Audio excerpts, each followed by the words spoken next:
History chapter 4 class 9 new book. Chapter name early humans and beginning of civilisation. Topic start करते हैं। अब इसमें question है, how did humans live on earth before beginning of civilisation. किस तरह रहते थे। तो हम लोग जानते हैं कि हमारा पूर्वज चिंपैंजी था। तो चिंपैंजी के रूप में हम लोग रहते थे और सीखा करते थे क्या हमारे जो पूर्वज थे वो कैसे आँख का आविष्कार किए, पहिया का आविष्कार किए, वगैरह वगैरह।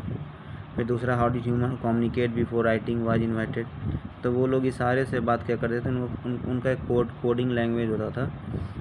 कोडिंग लैंग्वेज के अलावा वो लोग यूज़ करते थे कि कैसे कैसे लोगों से बात करना है। उन लोग ज़्यादातर इशारा से बात करते थे। कोडिंग लैंग्वेज होता था, आँखों से इशारा। How archaeology help in understanding our past. Archaeology इसको कहते हैं, तो हिस्ट्री के अध्ययन है। आर्कियोलॉजिकल डिपार्टमेंट होता है जो हमारे, इसको हिंदी में कहते हैं पुरातत्व विभाग। वो क्या करते हैं ना कि हम जितने भी सिविलाइजेशन हैं, ठीक है, जितने भी सिविलाइजेशन हैं, जितने भी पुराने मोनूमेंट्स हैं उनका देख रेख करते हैं। उनमें ना कुछ डेट लिखा रहता है। हाँ, उनमें एक डेट लिखा रहता है। उस डेट में वो क्या करते हैं, मेंशन करवाते हैं और पता लगाते हैं कि ये कितना पुराना है, कितना नया है, ये कितना साल होगा, वगैरह वगैरह सब कुछ, ठीक है। दूसरा है, how did early civilization interact with each other. तो देखिए अब सीधा सा बात है क्या कि जिससे हम ज़्यादा जुड़ाव रहेंगे उतना हमारा क्या होगा, उससे घनिष्ठ इंटरेक्ट बनेगा, ठीक है। अब सिविलाइजेशन से कैसे बनेगा कि अब एक एग्जांपल लीजिए रेड फोर्ट का, ठीक है। अब समझिए कि रेड फोर्ट जानते हैं कि सब लोग पुरातत्व विभाग में आता है। अगर उससे इंटरेक्शन रखेंगे तो देखिए उसमें ऐसा आयरन है जो अभी तक जंग नहीं लगा है, ठीक है। उसमें जंग नहीं लगा है, ठीक है, सॉरी, उसमें जंग नहीं लगा है। तो जिज्ञासा होगा कि कैसे सीखेंगे, कैसे जानेंगे, वगैरह वगैरह। अब लाइन शुरू करते हैं, ठीक है। हाँ,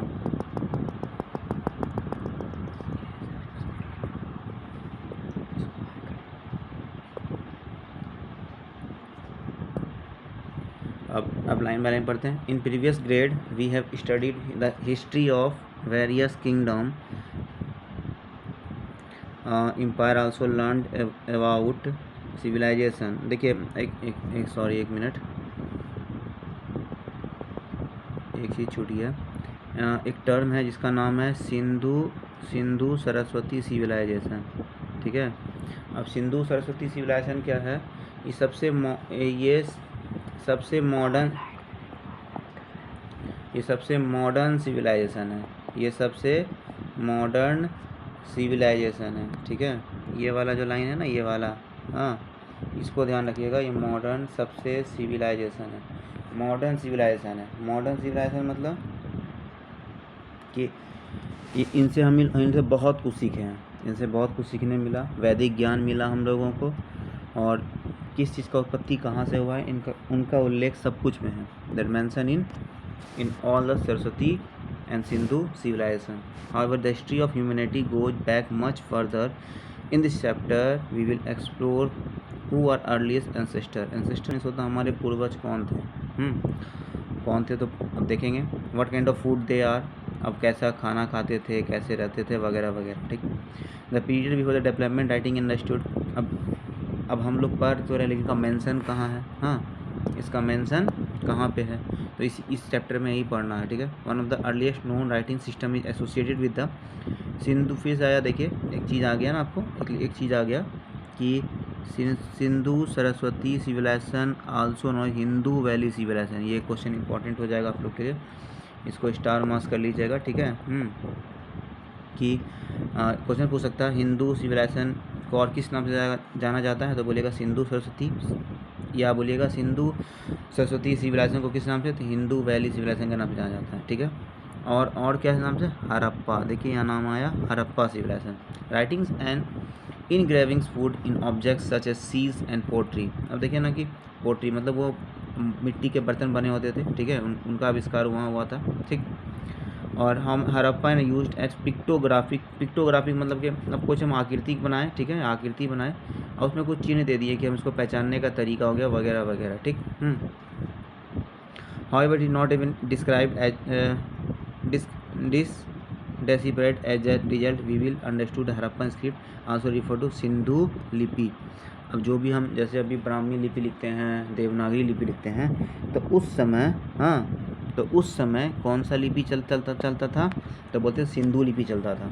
अब जैसे इंग्लिश में बोलते हैं ना, इंग्लिश वाले को रोमन कहते हैं, ठीक है, और हिंदी वाले को हम लोग देवनागरी कहते हैं, तो उस समय को सिंधु लिपि कहते थे, ठीक है। और लिखा हुआ other early writing system include uniform script of the samurai in Mesopotamia and hieroglyphic script of ancient Egypt both flourished around the same time as Harappa. अब देखिए यहाँ पे एक नाम आया है, ठीक है, अभी इंडिकेट करके बताते हैं।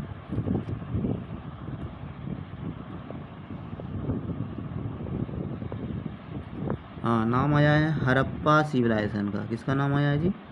हड़प्पा सिविलाइजेशन का। यहाँ पे नाम आया होगा हड़प्पा सिविलाइजेशन, ठीक है। अब कितना सारा सिविलाइजेशन पढ़ लिए देख लीजिएगा। एक पढ़ लिए हड़प्पा पहला, ठीक है, दूसरा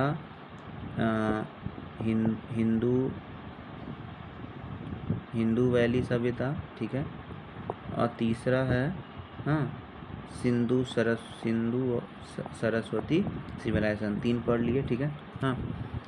अनलाइक हड़प्पन स्क्रिप्ट अब इन हिस्टोरिकल पीरियड। अब कितना बोल रहा है क्या कि कितना पुराना है, तो बोलेंगे 5000 साल पुराना है, ठीक है। अब बोलेंगे इस चैप्टर के बारे में, तो आपका इंट्रोडक्शन था, इंट्रोडक्शन में पढ़ना है 3 हिंदू हड़प्पा सभ्यता पढ़ना है, उसके बाद इंडस वैली सिविलाइजेशन पढ़ना है और सिंधु सभ्यता पढ़ना है, ठीक है। और सबका स्क्रिप्ट कैसा था, तो सिंधु लिपि में था, ठीक है, ठीक है। और दूसरा एंशिएंट इजिप्ट है। एंशिएंट इजिप्ट मतलब इजिप्ट से आया, सारा कुछ इजिप्ट से। मम्मी वाला फिल्म देखे ना सब लोग, तो वही वाला फिल्म है। तो इसमें क्या क्या पढ़ना है, क्या क्या क्वेश्चन आ सकता है कि अब इसमें क्वेश्चन क्या क्या पूछ सकता है, मोस्ट इम्पॉर्टेंट, ठीक है।